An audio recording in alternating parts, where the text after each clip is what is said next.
እሺ ወደ አዛኙ ነብያችን እንምጣ ሰለላሁ ዐለይሂ ወሰለም። እሳቸው አንድ እናት ለልጇ ከምታዝነው በላይ ያዝናሉ። አንድ በል እሳቸው አንተ ለነፍስ ከምታዝነው በላይ ያዝናሉ። ለማ ለአንተ አላህ ነው ይሄን የመሰከረላቸው። ምን ሲል አልነቢዩ አውላ ቢልሙእሚኒነ ሚን አንፉሲሂም አለ። ይሄ አላህ ቃል ነው። ይህ የኛ እኮ የተከበረ የላክነው መልእክተኛ ማለት ለአማኞች ከነፍሳቸው በላይ ያዝንላቸዋል አለ። ከአዛኝነታቸው ውስጥ አሁን አንድ ሐዲስ ላነብላችሁ ነው። ስተት ውስጥ እንዳንወድቅ እንዴት እንዳስተማሩ ምን አሉ እሳቸው? ላ ትጥሩኒ አሉ። እኔን ያለ ደረጃዬ ከፍ ከፍ አታድርጉኝ አሉ። ከዛ ምሳሌ ያመጡ ከማ አጥረት ነሷራ ዒሳ ብነ መርየም፣ ክርስቲያኖች ነሷራዎች ዒሳን ያለ ደረጃው ከፍ ከፍ ከፍ አድርገው ያለ ደረጃው እንዳስቀመጡት እኔን እንዳታስቀምጡኛል። ቆይ ከዚህ በላይ ማን ይምከረህ? በአላህ ዒሳን ያመለከ ዘላለም ዓለሙ ጀሃነም ይገባል አይገባም? ጀሃነም የሚያስገባውን ጉዳይ ምን አደረጉ እሳቸው? ጀሃነም እንዳንገባባቸው እሳቸው ራሱ ጥሩ ሰው አይደሉም? ዒሳን ነሷራዎች ጥሩ ስለሆነ ነው አይደል የሚያመልኩት? መጥፎ ቢሆን ያመልኩት ነበር? ስለወደዱት እኮ ነው አይደል ያመለኩት? እኔን ስትወዱ ድንበር እንዳታልፉ አሉ።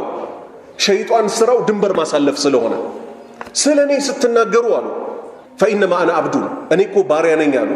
ፈቁሉ በሉ አብዱላሂ ያላህ ባሪያና ወረሱሉሁ መልእክተኛው ነው ብቻ በሉ አሉ። ከዚህ ከፍም ካልክ ዝቅም ካልክ እስልምናህን ታጣለህ። እንዴት በል መልእክተኛ አይደሉም ካልክ ትከፍራለህ። አንድ በል አላህ ሰው አድርጎ ነው አይደል የፈጠራቸው? ከሰው ባህሪ ደግሞ ከፍ አድርገህ እሳቸው እኮ ልጅ ይሰጣሉ ከችግራችን ያወጡናልም ካልክ ትክዳለህ። ስለዚህ እሳቸው ምን አሉ? ምሳሌውን በማን አመጡት? ነሷራዎች ልዩ ሰው ነው ብለው በሚያመልኩት በዒሳ። ዒሳ እኮ አፈጣጠሩ ግር ይላል አይደል? ሰዎች ከሴት ብቻ ስለተፈጠረ ለምጣምን አድኗል፣ የሞተን ቀስቅሷል ነው እንዴ? አይደለም። ለምጣምን በአላህ ፍቃድ አድኗል፣ የሞተን በአላህ ፍቃድ ቀስቅሷል። ልክ ነብዩ ሰለላሁ ዐለይሂ ወሰለም ጨረቃን በአላህ ፍቃድ ለሁለት እንደተከፈለችላቸው፣ ልክ ሙሳ ዐለይሂ ሰላም ያቺን ዱላ አንዴ ሲመቱባት 12 ቦታ ባህሩን ከፈለችው አልከፈለችው? ያቺን ዱላ እኔ ቢይዛት 12 ቦታ ከፍልባታለሁ እንዴ?